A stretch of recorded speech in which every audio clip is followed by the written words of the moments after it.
Check 1 2, check 1 2. Hi, my name is Richard Carrero. I am a United States Army veteran. I lived in a nursing home for people over 75 years old for 8 years, and I was homeless for 20 years. And um, there's been parts of my life that I've been sober for going on 12 years. And currently, at this point in my life, I am sober since 2016, which is about 5.5 years. So let me go ahead and turn off the light because we're going to get dark.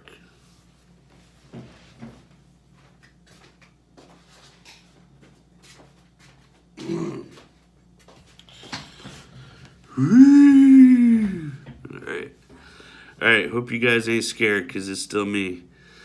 So what's going on? When I was addicted, can I revisit that? Have I blocked it out of my memory? Because once you start doing something good, you really just it disappears from your memory. You just don't remember how fucking bad it was. When you were doing it, you don't know how much danger you were in. Let that sink in. And people see these black kids in the hood, and they're either rednecks or they're people like me that were white kids that got put into the Tampa ghetto. I mean, come on, because I was born in L.A., right? But I wasn't a hood kid from L.A. because they are a rare breed. But I guess there is some kind of code of honor. Honor, there ain't a lot of honor because honor is hard to come by. Honor is really hard to come by. And if you're a kid, a white kid in the black ghetto or the essays, the Espanol, the Spanish ghetto, you're a slave. And when I was I mean, you kind of are, right? But even as a white kid, I was a slave to other white kids. You know, when I was going to changing school districts and stuff because my mom moved and the white kids didn't want to be my friend, I was a slave to their discrimination. And when I became friends with the Latinos, I was a slave to their cultural, just their beef, man. You know, that's what I was. And I try to be liquid and I try to be, you know, that I can move it, but you can't move as fast as you think you can move. And that's the truth because shit is slow. And so let's get back to Tampa. Tampa. I was on crack for 3 years. I think it might have been 2. And then I started to get clean. And then I had some fuck ups. And then I went heavy into weed. And somebody was sending me weed because everybody else was sending me weed through the mail for the U.S. Post Office. Because it was a felony in fucking Florida to smoke weed. But the crack was everywhere. That's some fucked up shit. And so yeah, and I got heavy into weed, and I'm on psychiatric medication. Psychiatric because I'm stupid. From the Army. And the combination between the psychiatric meds and the weed, and just being on weed as a general rule is fucking bad news because you are killing brain cells. And I could not get off weed for 6 fucking years. And that was the second time weed had entered my life from that bad shit that happened.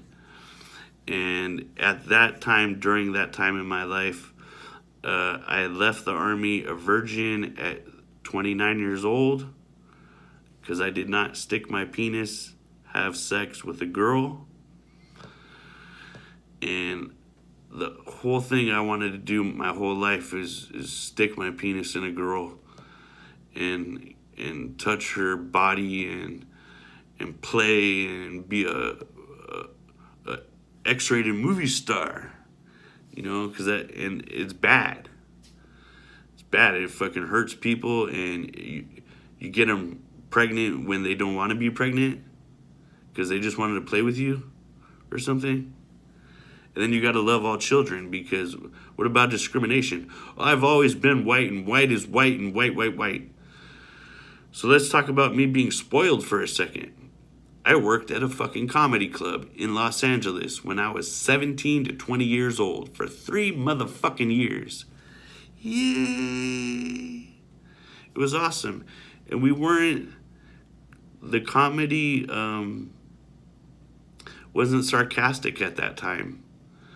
And they weren't hurting people's feelings, and there wasn't dark comedy. There was African American comedy, but there wasn't hurt feelings comedy like there is now with Amy Schumer and all this stuff, and Will Ferrell and stuff like that. They were just saying, oh, when I opened this pen, the ink sprayed in my face, and oh, and I was smoking weed, and I said, the ink fucking sprayed in his face, that shit is funny. Because it was funny, okay? And it gave me hope, because I did not have hope, because I was a fucking slave to Mexican gangs, and I love them because they're my blood brothers, and I will have sex with their male sexual sexy fucky fuck. But you gotta be independent. You gotta spread your wings and fly. And everybody deserves freedom, of some kind of freedom and escape. And that's what it is. That's what I need right now. I need to escape being a son to my parents, who are just going about living their lives, and they're fucking getting old. And they're just gonna get older. You know, and I want to get married, and I want to find a wife, and I want to have a child, one child, uno. And if my future wife has a black son, or my future wife is dark skinned Caucasian, that's cool. Fuck it, it's cool. And do I still love that Adolf Hitler's angel? I love her. Yeah, fuck it. I'm a freak. And I don't think you need to be a freak all the fucking time. I think that sometimes you need to have friends to tell them to get off your ass and to stop fucking with you, and good people that have your back. Thank you. I love you. Peace.